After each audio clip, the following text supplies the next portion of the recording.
Nëse keni ndjekur faqen tonë, qoftë edhe për disa ditë rresht, keni vënë re që flasim shpesh për integritetin, sepse integriteti është i rëndësishëm, sidomos për njerëz të cilët janë jo vetëm përgjegjës për jetën e tyre, por edhe për jetën e të tjerëve.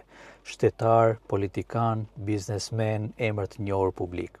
Më bëri përshtypje një titull që thoshte se shqiptarët janë ndër njerëzit më të interesuar për detajet të çështjes Epstein.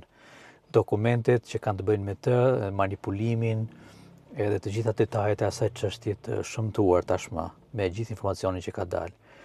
Por përtej detajeve, ju lutem vini re edhe një herë tjetër një shembull se si duket jeta e dikujt i cili nuk e ka integritetin e duhur, si duket jeta e një grupi njerëzish që janë të njohur, të suksesshëm, me para, me famë, por nuk e kanë integritetin e duhur. Prandaj integriteti ka rëndësi. A mund të jetojmë me integritet, me drejtësi, për të ndërtuar një jetë që ja vlen, jo vetëm për emrin tonë, por edhe për atyre që ndikohen prej nesh. Kjo nuk është tashmë një çështje fjalësh, nuk është betejë mes një emri të mirë dhe një emri i cili do të bëhet sinonim i së keqes.